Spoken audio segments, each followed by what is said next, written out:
My name is Alyssa Miller, and for most of my life, I thought being dependable was the same thing as being loved. I'm the oldest daughter, the quiet one, the one who keeps spare chargers in her bag and emergency cash clipped behind her ID. I arrive early. I bring extra folding chairs because we always run out. I am the person my family calls when the Wi-Fi dies, or when the fridge hums weirdly, or when someone can't find the HDMI setting on the TV. If you asked my parents to describe me in one word, they'd say responsible. If you asked for a second word, they'd say predictable. My younger sister, Hazel, she's the opposite.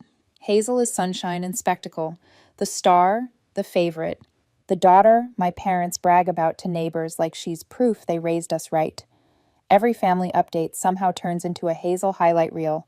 The new job she might get, the new friend in real estate who supposedly knows someone important, the new opportunity that always sounds like a beginning of a miracle. I used to joke that I was the background music while Hazel was the main stage, except the joke stopped being funny around the time I turned 22.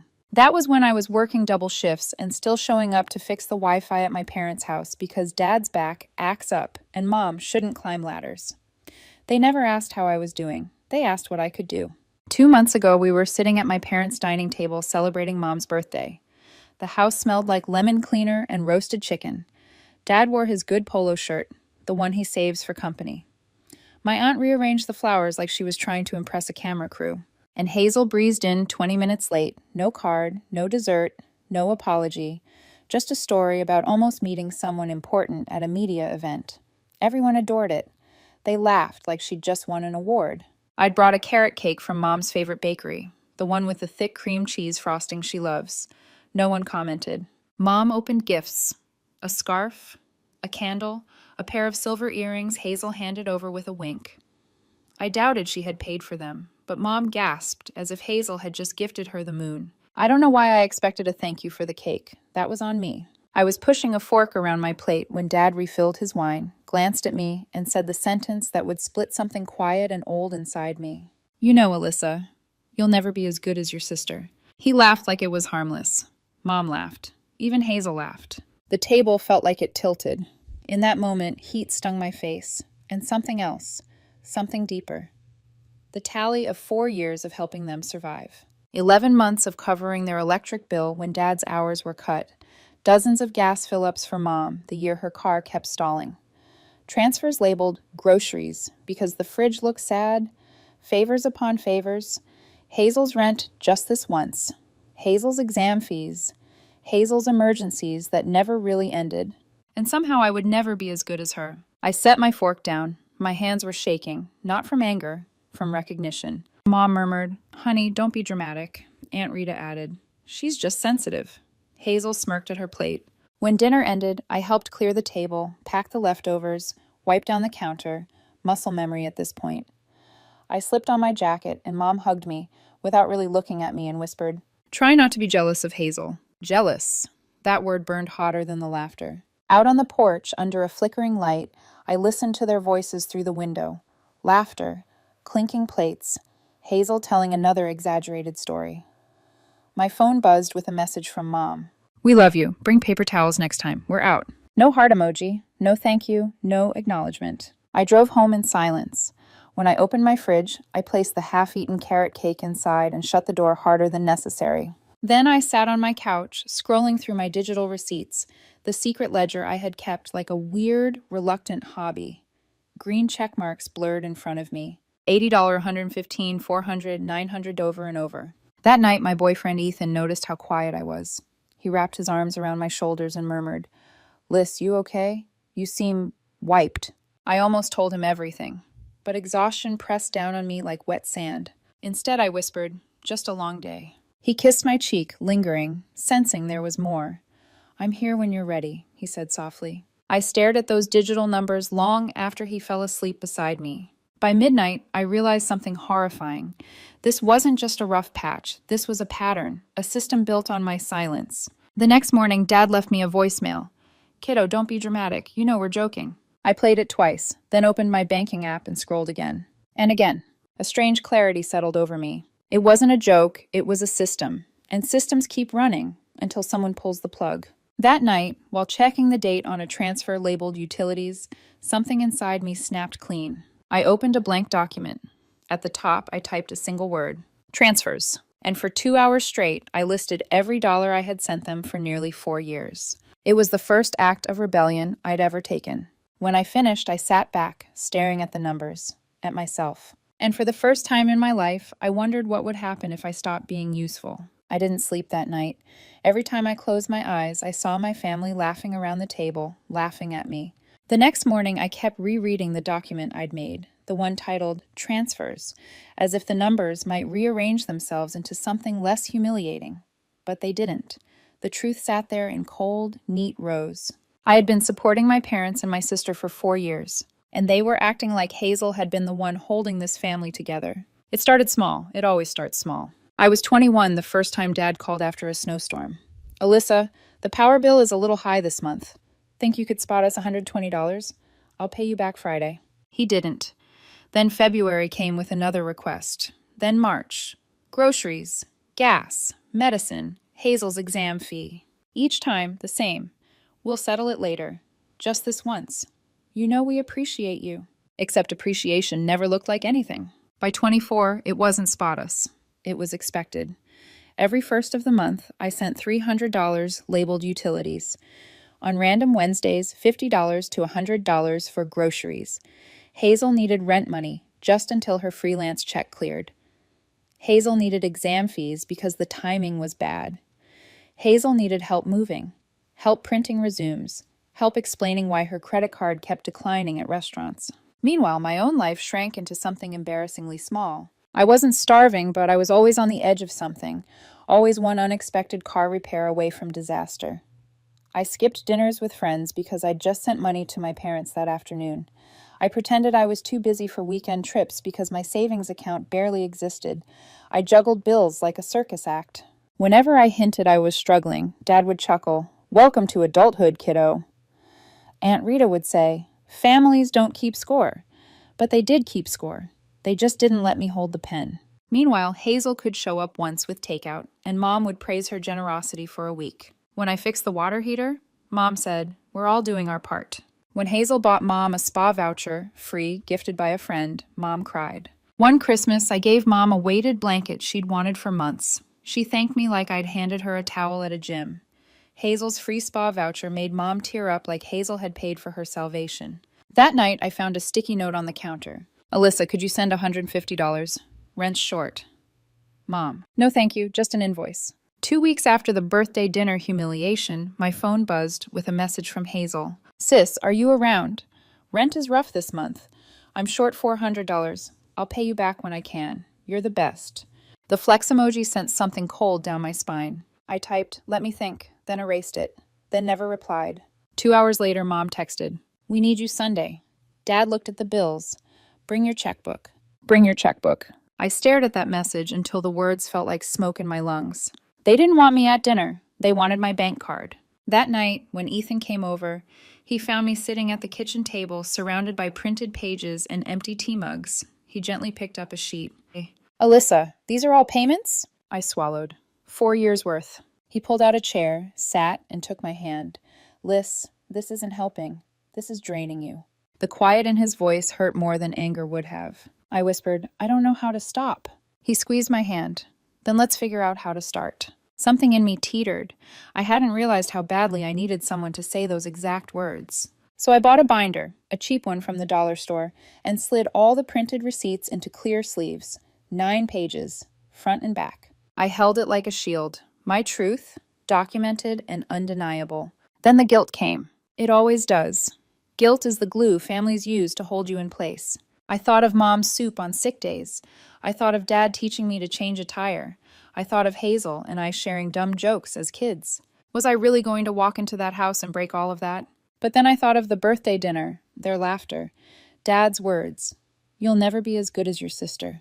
I thought of Hazel smirking, of Mom texting instructions like I was their personal assistant on retainer, of the way they rewrote history anytime gratitude was expected. And the guilt hardened into something sharper, cleaner, new. Sunday came with the thick, hazy heat of a storm waiting to break. I parked 2 houses down. I walked with the binder in my hands, my pulse pounding like footsteps on wood. Dad opened the door with a clipped, impatient expression, the face of a man who wanted a deposit, not a conversation. Mom sat at the dining table with a stack of envelopes and a calculator. Hazel leaned against the counter, scrolling her phone. It looked like a business meeting I had not agreed to attend. Mom flashed a tight smile. We were just discussing our plan for the family finances. Dad cleared his throat. We've been looking at numbers. With inflation, it's time everyone contributes until things stabilize. Hazel finally looked up. Everyone, she echoed, like the word bored her. I set my binder on the table. My hands were steady, shockingly steady. Before we talk about any plan, I said quietly, I need to talk about the last 4 years. Mom blinked. Dad frowned. Hazel smirked. And I opened the binder. As the first page slid into view, the room shifted. Hazel crossed her arms. Dad's face tightened. Mom's mouth fell open for half a second before snapping shut. What is that? Dad demanded. My receipts, I said. Every dollar I sent. Utilities, groceries, rent, repairs, Hazel's emergencies. Mom scoffed. We never received a single dollar from you. Something inside me, something tired and wounded, crystallized into anger. Really? I slid my phone forward. Bank statements, notes, dates. Dad pushed the phone away. This is disrespectful. What's disrespectful, I said, is denying reality while asking me to bring a checkbook. Hazel rolled her eyes. You're being dramatic, Alyssa. It's just family stuff. My voice didn't rise, it didn't shake. Family doesn't rewrite history to hide what they took. No one spoke. The storm outside grumbled, and I knew, in the silence, that everything was about to break. The silence in the dining room wasn't quiet. It was charged, dense. The kind of silence that makes your heartbeat sound like it belongs to someone else. Mom finally found her voice. How dare you come in here with this? She tapped the binder like it was offensive. After everything we've done for you, Alyssa? Everything? I repeated, my voice flat. Could you list some? Because I listed all of mine. Dad leaned forward, elbows on the table, the way he did when lecturing Hazel as a kid. This isn't the time to play accountant. It's exactly the time, I replied. Hazel scoffed. This is embarrassing. You're making us look bad. I turned to her. You made yourselves look bad when you let me bleed money for 4 years while you spent yours on spa days and new sneakers. Hazel's cheeks flushed. You don't know anything about my situation. You're right, I said. I only know the part where you asked me for rent 7 times in 1 year. She rolled her eyes so hard I thought she might fall off the chair. Dad cleared his throat, lowering his voice. So what do you want? A medal? A thank you card? I want boundaries, I said. And honesty, and for you to stop pretending this never happened. Mom shot up from her chair. Are you here to accuse us? To attack your family? I'm here, I said calmly, because you told me to bring my checkbook. That stopped her. It hit the room like a dropped plate. Hazel muttered, If you don't want to help, just stop whining and say so. I am saying so, I replied. That's exactly what this is. Dad scoffed. So you're cutting us off? I inhaled. The air tasted strange, like freedom and fear mixed together. I'm stepping out of a system that's been draining me dry, I said. I'm not your bank. I'm your daughter. Hazel slurred a mocking gasp. So dramatic. Mom, look at her. Drama queen. Mom's face tightened. Hazel is dependable. She shows up when we need her. I almost laughed. Shows up? Hazel didn't even bring a birthday card last week. Hazel snapped back. You think you're better than me? No, I said. I think I've been treated worse than you. Dad slammed a hand on the table. Enough. You don't get to decide who's the better daughter. I stared at them, numb and trembling. Then my voice came out soft. Too soft for the amount of weight in it. If I'm never going to be as good as Hazel.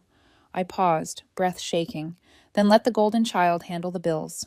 Hazel's eyes widened. Mom gasped. Dad went stone still. It was the cleanest cut I'd ever delivered. I picked up the binder, set the untouched roll of paper towels I'd brought on the table, and walked out. No one stopped me. No one ran after me.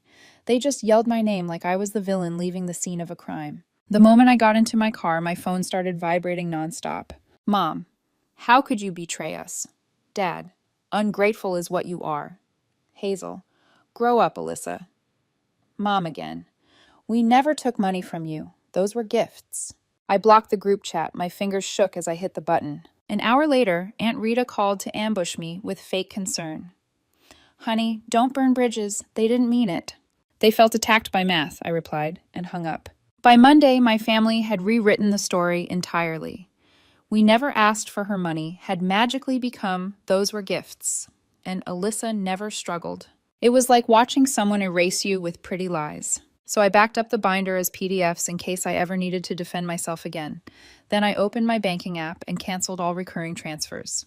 Every single one. The liberation was immediate, like someone had unclamped something from my chest. That week, Ethan noticed the change in me. Less guilt, more quiet, a different kind of quiet. He touched my cheek one evening. "You look lighter," he said. "I feel lighter," I whispered. We made dinner together. I bought berries, the ones I never used to justify buying. I bought salmon instead of noodles. I bought the yogurt I always skipped because I needed to send money home. I sat on the couch with a bowl of yogurt so fancy it felt like defiance. And then I did something unheard of. I set up a savings transfer for myself. Same dates, same amounts I used to send my parents. Watching $300 slide into an account with my name only felt like opening a window in a house that had been closed for years. That Friday, my family group chat sent another meeting request. I didn't reply. Hazel sent a text of her new sneakers. Self-made. I almost laughed at the irony. Mom posted on Facebook, "Raising kids is hard, especially when they forget your sacrifices." Neighbors commented prayers and heart emojis.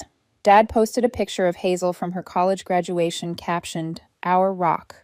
I felt something inside me deflate, not in pain, but in release. For the first time in my entire life, I wasn't scrambling to repair the narrative.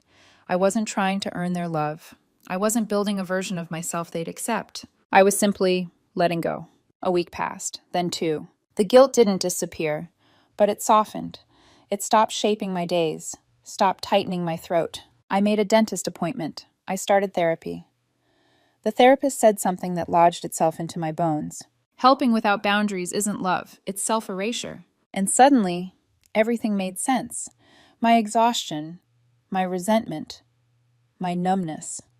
The way the word reliable had stopped feeling like a compliment years ago. I wasn't dramatic, I wasn't ungrateful. I had been erased, quietly, efficiently, politely. And now I was rewriting myself. One decision at a time, one Tuesday afternoon, one spoonful of yogurt, one boundary. I wasn't their bank anymore. I wasn't their quiet workhorse. I was finally their equal, because I chose myself.